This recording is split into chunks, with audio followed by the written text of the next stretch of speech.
안녕하세요. 위생사에 도전하는 수험생 여러분들의 합격을 기원합니다. 저는 위생관계 법규의 이은석입니다. 매년 이 위생사 시험이 11월에서 12월 이 사이에 치러지게 되는데요. 국시원의 분석 자료에 의하면 합격률이 그렇게 높지 않은 것으로 나오고 있습니다. 그래서 보통 한 50%대에서 합격률이 유지가 되고 있는데요. 뭐 여러 가지 이유들이 있겠지만 여러분들이 남은 시간 동안 체계적으로 잘 준비하셔서 마지막까지 포기하지 않는다면 또 좋은 결과를 얻을 수 있으리라고 봅니다. 그래서 저는 이제 위생관계 법규에 대해서 여러분들하고 같이 이제 교육을 하게 될 건데요. 간단하게 위생관계 법규에 대한 이런 설명을 좀 드리고 학습을 시작을 하도록 하겠습니다.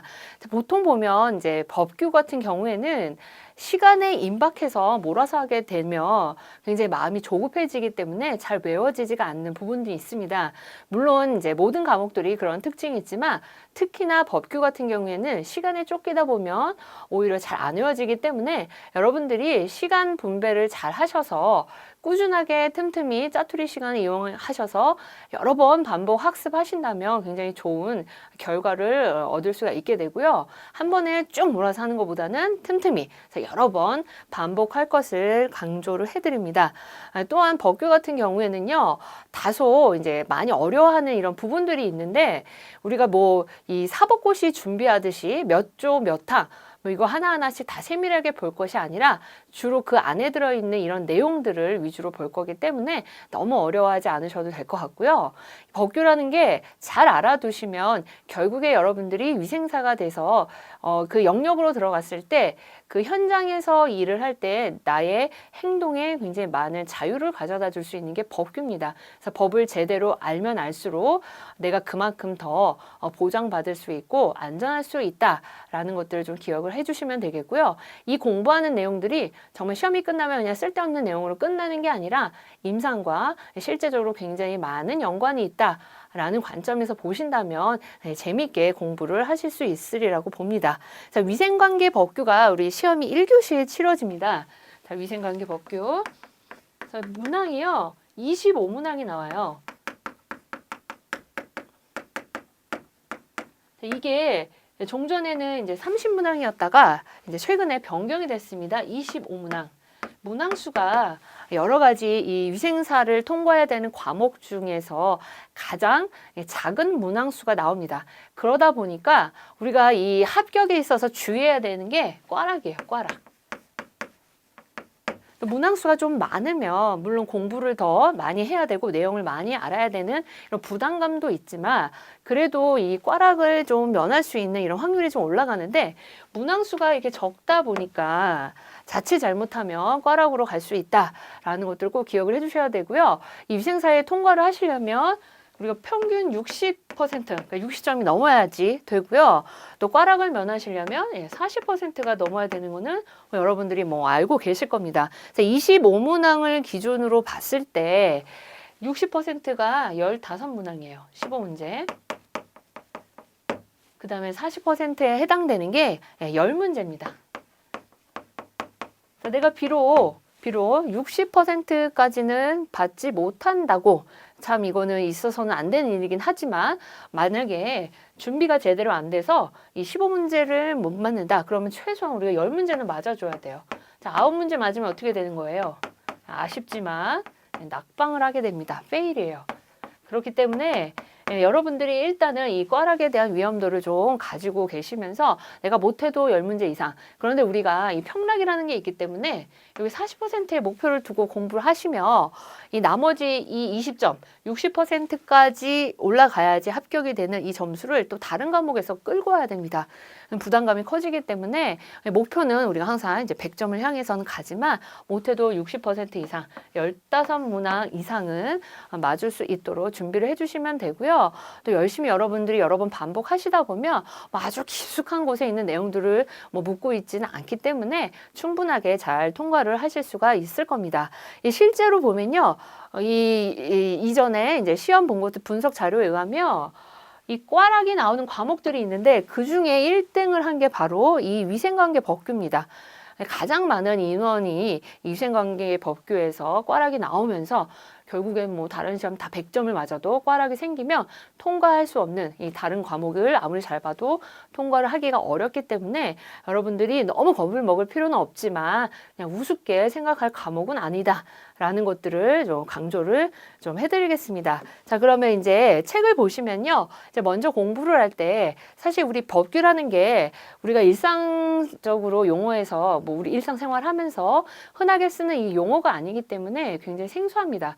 그래서 무턱대고 그냥 공부를 해야지 내 시험을 위한 공부로서 책을 펴고 막 이제 시작을 하시게 되면은 굉장히 지루하고 무슨 내용인지 잘 몰라요. 그래서 일단은 다른 과목들도 마찬가지지만 목차를 먼저 보는 것이 중요합니다. 자, 위생관계에 관한 것들 여러 가지 내용들이 있을 텐데요. 자, 우리 이 시험을 준비하기 위해서는 6가지의 큰 카테고리를 여러분들이 공부를 하셔야 합니다. 그것이 첫 번째로 공중위생관리법이에요.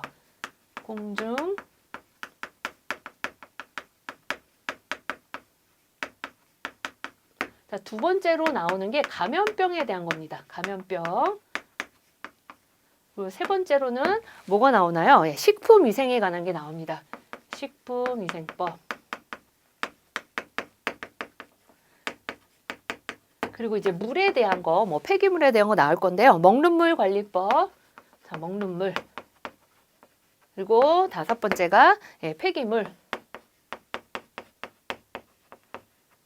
자, 마지막 6번째가 하수도에 관한 겁니다. 하수도. 굉장히 재밌죠? 다양합니다. 자, 요렇게 6가지의 큰 카테고리를 가지고 있고요. 결국에는 여러분들이 잘 보시면요. 공중위생에 대한 거, 뭐 감염병에 대한 거, 식품, 먹는 물, 이 폐기물, 하수도 이런 것들이 굉장히 위생과 밀접한 연관이 있습니다. 이런 것들이 굉장히 위생과 밀접한 연관이 있는 이런 하나의 내용들이기 때문에 알아두셔야 되는 아주 필수적인 항목이다라고 보시면 되겠고요. 다행인 건 뭐냐면 우리가 지금 사용하고 있는 교재가요. 사실 공중위생 관리에 대한 내용, 감염병에 대한 내용도요. 굉장히 많이 있습니다. 그런데 그동안 뭐 빈도수 있게 기출이 되었거나 아니면 중요한 부분 위주로 책을 구성을 했기 때문에 실제로 법조문에 이만큼 나와 있는 내용보다는 굉장히 이렇게 압축이 돼서 정말 중요한 것들을 위주로 책을 구성을 했습니다. 이거 다행인 거죠. 어떤 면에서는 다행인데 여기에 제시가 된 이런 각각의 항목들 내용이 있을 거예요. 교재에. 그런데 거기에 있는 교재 내용마저 건너뛴다면 여러분들이 어디로 갈 수가 있느냐? 꽈락이죠. 꽈락으로 갈 수 있는 이런 위험도가 있기 때문에 적어도 여러분들이 가지고 계신 교재 안에 들어있는 내용은 꼭 숙지를 하고 넘어가야겠다라고 결정을 잘 내려주시면 좋겠습니다. 이렇게 크게 6가지 챕터가 있다라는 걸 보시면 되겠고요. 또 이 법규를 공부할 때 뭐 처음부터 막 말토시하나 물론 이제 그 법조항에 나와 있는 그 용어 그대로를 여러분들이 잘 기억을 해주시는 것이 중요하긴 한데 커다랗게 흘러가는 어떤 흐름들이 있습니다. 그래서 법규를 공부할 때 하나의 팁은요. 누구에게 뭐 허가를 받느냐? 자, 허가와 신고 비슷한 것 같지만 다릅니다. 허가냐 아니면 신고냐 아니면 뭐 보고냐 뭐 통보냐 뭐 이런 것들 있죠. 이런 용어들을 여러분들이 정확하게 좀 구분을 해내시는 것이 중요하겠고요. 이 각각의 이 법령과 관련된 이 명령권자들이 있습니다. 그래서 주로 누가 이런 것들을 지시하느냐, 누구에게 이런 책임이 있느냐, 누구에게 권한이 있느냐라는 것을 묻는 문제들이 많이 나오는데요. 첫 번째 카테고리인 공중위생관리법 같은 경우에는 주로 누구 나오냐? 보건복지부 장관이 나옵니다. 보건복지부 장관. 자, 이걸 제가 줄여서 복장이라고 할 거예요. 자, 보건복지부 장관이 주로 나오게 되고요. 두 번째 카테고리 감염병 예방이나 관리에 관한 법률을 보면 역시나 보복장이 많이 나와요. 보복장 나오고요. 그 다음에 또 하나 이제 등장하는 분이 가끔 몇 번 나옵니다. 질병관리본부. 질병관리본부장이 등장을 하는데 주로 보건복지부 장관에게 명령권이 있다라고 보시면 되겠고요. 식품위생법은 식품과 관련이 된 거다 보니까 이 식약처장님이 많이 나옵니다. 식품, 의약품, 처의 장. 이게 굉장히 길죠. 자, 이것도 제가 이제 줄여서 말을 할 겁니다. 식품의약품안전처장을 줄여서 식약처장. 식품위생법은 식약처장이 굉장히 많이 나온다라는 거 보시면 되겠고요. 나머지 이제 먹는물이나 뭐 폐기물, 이 하수도 이런 것들에는 이제 환경부랑 관련이 있어서 환경부 장관. 우리가 또 환경부 장관도 좀 줄여서 제가 말할 거예요. 그래서 환장을 할게요. 환장. 이렇게 명령권을 가지고 있다라는 거. 그러다 보니까 이제 이 먹는물이나 뭐 폐기물, 하수도 이 부분에 있어서는 또 뭐 환경부령 이런 얘기가 많이 나올 거고요. 뭐 이 보건복지부 장관과 여기 감염병에 관련된 거나 공중위생관리법을 보면 뭐 보건복지부령도 나올 거고요. 또 하나 뭐 대통령령 이런 것들이 나올 겁니다. 그래서 주로 대통령령 이러면 대통령령을 굳이 기억하실 필요가 없겠죠. 주로 흘러가는 것 중에 특별하게 나오는 거 있어요. 주로 보건복지부 장관인데 갑자기 뭐 보건복지부 차관이 나온다. 이런 것들은 문제에 나올 또 확률들이 있기 때문에 그런 것들을 위주로 좀 구분되는 거. 그래서 법을 공부하실 때는 계속 넘겨야 돼요. 책을 넘기면서 앞뒤를 보면서 비교해 가시면서 앞에서는 누가 들어갔는데 비슷한 법조항인데 뒤에 가서는 누구 중에 앞에 있는 사람이 빠지고 누구만 나오네. 뭐 이런 것들을 계속 보시면서 그래서 법규 공부할 때는 소리가 많이 나야 돼요. 책장. 왔다 갔다 넘기는 소리가. 그래서 요렇게 좀 구분이 된다라는 거. 요것만 1차적으로 여러분들이 구분을 해 놓으셔도 만약에 뭐 먹는물 대충 문제 읽어보면 뭐에 대해서 묻는지는 알게 되잖아요. 근데 먹는물에 뭐 갑자기 보건복지부 장관이 보기에 딱 들어가 있다. 물론 그런 경우가 있을 수도 있겠지만 거의 연관성이 떨어진다라고 보시면 되겠습니다. 그래서 요렇게 우리가 6가지 챕터로 살펴볼 건데 이제 25문제가 나오니까요. 균등하게 나눠본다면 보통 한 챕터에 한 4문제 정도는 나올 수 있겠구나. 그러나 이렇게 또 정말 천편일률적으로 4문제 낼지는 아무도 모릅니다. 그 정도로 예상을 하시면서 내가 만약에 출제자라면 어떻게 출제할까라는 관점으로 좀 공부를 해주시면 되겠는데 아무래도 여기 1챕터 그다음에 감염병에 대한 부분들, 이런 부분들은 우리 여러분들과 굉장히 밀접한 연관이 있어요. 그리고 실제로 위생관계 법규에서 이 감염병은 중요하게 다뤄지고 있습니다. 그래서 이런 부분들은 여러분들이 조금 더 관심을 가지고 보시면 되겠고요. 여러분들이 이 위생사 준비하면서 또 과목을 준비해야 되는 게 공중보건학이 있습니다. 이 공중보건학에 이 감염병에 대한 내용들이 또 굉장히 또 중요하게 다뤄지고 있어요. 그러니까 어느 과목에서든지 열심히 해두시면 또 더불어서 한 번 더 복습하게 되는 이런 효과들이 있기 때문에 잘 보시면 되겠습니다. 그래서 이렇게 구성이 되어져 있다라는 거 참고해 주시면 되겠고요. 또 하나 제가 말씀드릴 거는 우리가 이제 몇 조, 몇 항 뭐 이런 것까지 굳이 기억하실 건 없지만 그래도 이제 책을 보면서 쭉 나갈 때 이 법이라는 게요. 헌법이 정해지잖아요. 헌법. 그러니까 몇 조가 나갈 거고요. 그 다음에 보다 보면은 시행령이라는 게 나올 겁니다. 그리고 시행 규칙이라고 나올 거예요.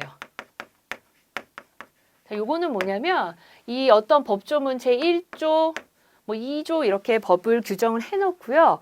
그 하나 규정해 놓은 거로는 미처 충분하게 설명이 되지 않아서 어떠한 이제 문제가 생겼을 때 논란의 거리가 있을 수 있잖아요. 시행령에서는 이 법조문에 대한 것들을 조금 보충을 설명해 주는 내용이 시행령이고요. 시행규칙이 더 한번 깊숙하게 자세히 설명을 해주는 겁니다. 이 책의 구성을 보면은 일단은 이런 법조문이 쭉 나오고요. 끝나면 또 시행령에 대한 부분이 쭉 나오고 시행규칙이 이렇게 쭉 나와요. 이거는 이제 뭐 집필자가 어떤 관점에서 책을 쓰느냐에 따라서 조금씩 다르긴 하지만 보통은 이제 뭐 법조항이 있고 그 안에 시행령 넣어놓고 시행규칙까지 같이 묶어놔요. 왜냐하면은 이거는 법 뭐 제1조에 대한 부가 설명드리기 때문에 같이 몰려놓으면은 여러분들이 조금 더 학습하시는데 편안감은 있습니다. 뭐 다 장단은 있는데요. 우리 책 같은 경우에는 이렇게 따로 되어져 있어서 제가 강의할 때 뭐 이거는 규칙 몇 조에 조금 더 자세히 설명이 되어 있습니다. 뭐 시행령 뭐 몇 조에 있습니다. 라고 말을 해줄 겁니다. 그럼 여러분들이 이렇게 옆에다 적어 놓으시고 뭐 이렇게 왔다 갔다 하면서 참고적으로 잘 보시면 되겠습니다. 자, 이렇게 법조 1조, 2조 이렇게 나갈 거고요. 동그라미가 나올 거고 숫자 1이 나올 거예요. 자, 우리가 이 동그라미 안에 있는 건 항이라고 읽으시면 되겠고요. 1호입니다. 그리고 더 들어가면 이제 가, 나, 다 이렇게 나가는데 요거는 목이라고 해요. 그래서 1조 1항의 1호의 가목, 나목, 다목. 여러분들이 그런 것들을 참고적으로 보시면 되겠습니다. 자, 이제 시작을 할게요. 첫 번째 공중위생관리법에 대해서 보도록 하겠습니다. 자, 공중위생관리법. 자, 다시 말씀드리지만 이 교재가요, 굉장히 많은 내용을 압축을 해놨습니다. 정말 중요한 것만. 그러니까 여러분들은 여기 있는 내용은 일단은 다 중요한 거예요. 제가 굳이 중요하다고 강조 안 해도 기본적으로 다 보셔야 되고요. 중간중간 중요합니다 라고 하는 거는 또 이렇게 체크해 두셔서 그것은 반드시 좀 숙지를 해 주셔야 합니다. 이게 공중위생관리법이요. 일부 개정에서 2017년 12월 12일 이렇게 나와 있습니다. 여러분들이 또 참고해야 될 게 하나 더 있어요. 보통 우리가 이 국가고시에 시험을 낼 때는요. 법은 계속 수시로 바뀐단 말이에요. 이렇게 수시로 바뀌는데 시험을 기준으로 해서 한 6개월 요 안에 있는 안의 기간에 바뀐 법조항은 그 해의 시험에 이렇게 적용을 안 하는 게 통상입니다. 여러분들이 예를 들면 2018년 뭐 11월 말 30일 날 시험 일자다. 자, 그러면 언제까지 바뀐 법들이 시험 문제에 나올 수가 있냐면 6개월이니까 2018년 뭐 6월이겠죠. 6월이나 5월 말. 그때까지 변경된 내용들이 출제가 되지. 뭐 10월 뭐 15일 날 바뀐 내용이 뭐 11월 30이든 뭐 12월이든 이때 나오느냐? 보통은 예의라고 하죠. 그렇게 통상적으로 그렇게 하지는 않고 있기 때문에 언제 이게 개정이 돼 있고 언제 시행이 되는지 이런 것들도 주의 있게 잘 보셔서 참고해 주시면 되겠습니다. 자, 첫 번째 공중위생관리법 볼게요. 이건 지우고 자, 첫 번째 내용 보겠습니다. 첫 번째 공중위생관리법.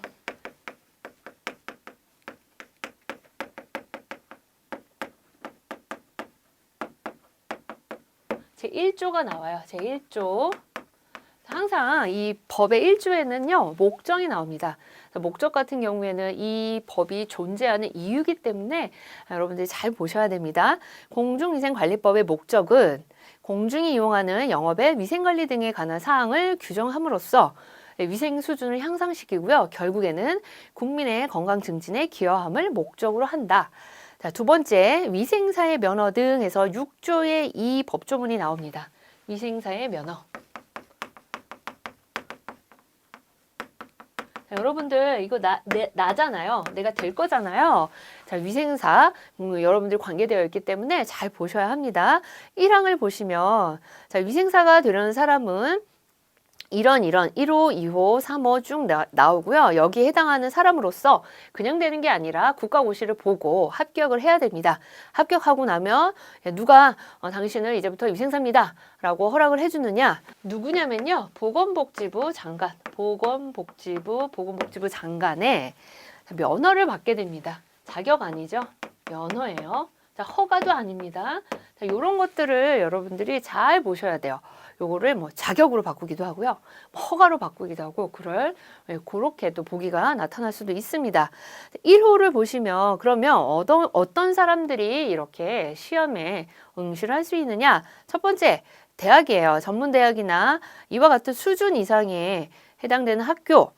교육부 장관이 인정하는 학교에서 보건 또는 위생에 관한 교육과정을 위수한 사람, 한마디로 말하면 전공자가 되겠습니다. 자, 두 번째, 학점 인정 등에 관한 법률에 따라서 전문대학을 졸업한 사람과 같은 수준 이상의 학력이 있는 것으로 인정됐습니다. 자, 역시나 보건 또는 위생에 관한 학위를 취득한 사람. 세 번째는 그럼 국내에 있는 사람들만 되느냐? 아니에요. 외국의 위생사 면허 또는 자격을 가진 사람도 국가 시험을 통해서 합격을 하면 누가 보건복지부 장관이 면허증을 수여를 한다. 2항을 볼게요. 자, 위생사 국가시험은 얼마 만에 이런 주기로 보나요? 1년에 2번, 3번 아니죠? 매년 1회 이상입니다. 법에는 매년 1회 이상 보건복지부 장관이 실시한다로 되어 있는데 1회 이상이라고 명시되어 있지만 우리 보통 1회만 보고 있습니다. 뭐 1회 이상이어도 1회여도 1회 이상에 포함이 되기 때문에 매년 1회 이상 보건복지부 장관이 실시한다. 자, 교육부 장관이 실시하지 않죠. 보건복지부 장관이 실시를 하고 시험 과목이나 시험 방법, 합격 기준 그 밖에 필요한 사항은 대통령령으로 정하고 있습니다. 보건복지부령 아니에요. 대통령령으로 정한다. 3항 보건복지부 장관은 위생사 국가시험에 실시에 관한 업무를 장관이 이렇게 명령을 해놨어요. 그런데 장관이 얼마나 할 일이 많겠어요. 그래서 본인이 직접 다 이거 시험을 문제를 만들고 뭐 하고 뭐고 할 수 없습니다. 그래서 어떻게 하느냐 위탁을 할 수가 있습니다. 자, 어디에 위탁을 했어요? 한국보건의료인 국가시험원, 한국보건의료인 국가시험원. 이거를 우리가 줄여서 뭐라고 불러요? 지금 국시원. 이 한국보건의료인 국가시험원에 굉장히 많은 이런 직종들이 위생과 관련돼서 보건과 관련돼서 의료인과 관련돼서 위탁을 받아서 업무를 수행을 하고 있습니다. 이거 지금 다 누구의 명령권에 의해서 가고 있는 거예요?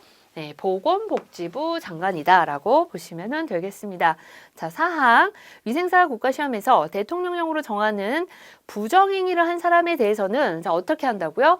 부정행위를 하게 되면 시험 보고 있는 중이었다면 시험을 정지시키거나 합격을 무효로 합니다. 이런 것들이 시험에 보기로 많이 등장하고 있어요. 여러분 이 6조의 이 법조문은 잘 보셔야 합니다. 자, 5항을 보시면요. 무효로 했죠. 자, 이렇게 시험이 정지되거나 합격이 무효가 된 사람은 해당 위생사 국가시험 후 치러지는 위생사 국가시험에 자, 몇 회 응시할 수 없어요. 부정행위를 하며 2회입니다. 2회. 잘 보셔야 돼요. 우리 위생사 시험이요. 1년에 1회 이상 실시한다. 라고 되어 있는데 실제로는 지금 1년에 한 번 실시하고 있습니다. 자, 그러니까 2회라는 거 몇 년 동안 못 보는 거예요. 2년 동안. 여러분들 부정행위는 절대로 해서는 안 되고요. 의심이 가는 이런 여타의 행동도 해서는 안 됩니다. 6항을 보시면요. 보건복지부 장관은 자, 이렇게 정상적인 절차를 거쳐서 합격을 했다. 이러면 면허증을 발급을 해야 됩니다. 지금 보건복지부 장관이 면허를 수여하고 그다음에 면허증도 발급해주고 이 시험도 모두 다 주관하고 있는 것들 여러분들 볼 수 있어요. 자, 7항을 보시면요. 자, 여기 각 호에 해당하는 사람은 그런데 위생사 면허를 받을 수 없다. 여러분 이거 꼭 기억하셔야 됩니다. 받을 수 없는 조건들이 있죠. 첫 번째, 어떤 경우냐. 정신보건법에 따른 자, 정신질환자, 정신에 문제가 있다. 정상적으로 업무를 수행할 수가 없겠죠. 이 위생이 강제된 거기 때문에 제대로 지켜지지 않으면 파급 효과가 굉장히 크게 안 좋게 나갈 수가 있습니다. 그래서 정신질환자는 면허를 받을 수가 없는데 다만이 붙어요. 단. 전문의가 봤어요. 전공이 아닙니다. 전문의가 딱 봤는데 정신과 전문의겠죠. 괜찮다. 위생사로서 문제없다라고 인정하는 사람은 그러하지 아니하다. 자, 이 말은 뭐예요? 받을 수 있다, 없다. 있습니다. 정신질환자는 안 되는데 금기 받을 수 없는 제한이라고 할게요. 제한. 없는데 단 전문의가 인정한 경우에는 괜찮다. 자, 여러분들이요. 혹시나 이제 이런 내용으로 문제가 나왔을 때 잘 보셔야 돼요. 다른 이 보기 가지를 답가지를 보시면서 잘 결정을 해 주셔야 합니다. 정신질환자는 안 되지만 단 전문의가 오케이 하면 괜찮다라고 하면 문제 없다라는 거고요. 두 번째는 누굽니까? 두 번째는 마약류 중독자예요. 마약류. 이분들도 역시 정신이 온전치 못하겠죠. 마약류 중독자들도 제한을 하고 있고요. 자, 세 번째 세 번째, 이 법이라는 건 이 공중위생관리법이에요. 이 법, 또 감염병 예방법, 검연법, 뭐 식품위생법, 의료법, 약사법, 마약류 관리법에 관한 법률 또는 보건범죄 단속에 관한 이런 법률을 위반을 했어요. 그러니까 뭔가 죄를 지었습니다. 그래서 금고 이상의 실형을 받고, 금고 이상 실형이에요. 자, 여기서 여러분들 좀 구분을 해주셔야 되는 게, 금고라는 것은 그럼 어떤 상태냐? 우리가 실형을 받을 때 금고냐 아니면 징역이 있습니다. 징역. 둘 다 이제 감옥에 가게 되는 건데요. 금고 같은 경우에는 여러분 그거 금고 생각하시면 돼요. 여러분 집에 또 금고가 하나씩 다 있잖아요. 자, 금고는 뭐 하는 곳이에요? 그냥 뭔가를 보관하는 곳입니다. 그냥 들어가 있는 곳이에요. 금고인 경우에는요, 이 노역이 없어요. 그러나 이 징역 몇 년 뭐 이래서 징역을 받게 되면 이제 감옥에 들어가서 일정한 이런 노역을 감당을 해야 됩니다. 그런데 우리가 기준이 일단 금고 이상이니까 뭐 금고 이상 징역도 해당이 되겠죠. 금고 이상의 실형을 선고받았는데 이 실형 선고가 이제 12월 31일 날 끝나요. 끝난다라고 이미 이제 2012년 30일이 지났어요. 그러니까 실형을 감당해야 되는 그 기간이 끝나지 않거나 아니면 비록 지금이 8월 30일이긴 해도 벌을 12월까지 받는 건데 뭐 2차 저차에서 그냥 8월 달까지 받아라 라고 선고가 확정되지 않은 사람, 확정된 사람은 가능하다는 얘기입니다. 근데 확정되지 않은 사람, 실형을 받고 그 기간이 종료됐거나 종료되지 않았거나 아니면 그 기간까지 좀 남았지만 이제 그만 받아도 된다라는 확정을 받지 않은 사람은 이 위생사 면허를 받을 수 없는 제한이 되겠고요. 요런 것들을 좀 기억을 해주셔야 합니다. 요거 시험에 많이 나오고 있어요. 그래서 꼭 기억을 해주시면 되겠고요. 8항을 보시면 이 6항에 따른 이게 면허증 발급에 따른 내용이에요. 면허의 등록, 수수료, 면허증에 필요한 사항은 보건복지부령으로 정하고 있습니다. 그래서 위생사 면허 등에 관한 내용을 좀 봤고요. 자, 7조의 2 보시면 위생사 면허의 취소가 있습니다. 제한, 어떤 경우에 면허를 주고 어떤 경우에는 제한이 되고 자, 취소는요 받았다가 빼앗아 가는 거 취소되는 거예요. 없어지는 거. 자, 요런 경우도 여러분들이 잘 기억을 해주셔야 합니다. 1항을 보시면 역시나 장관이 나와요. 보건복지부 장관은 취소는 누가 한다는 얘기예요? 장관이 내릴 수 있습니다. 자, 그 면허를 취소한다. 자, 어떤 경우냐? 두 가지가 나옵니다. 첫 번째, 제6조의 2, 제7항. 요거는 뭐야? 우리 방금 살펴본 면허를 받을 수 없는 경우. 자, 이런 경우인데 면허를 받게 됐다.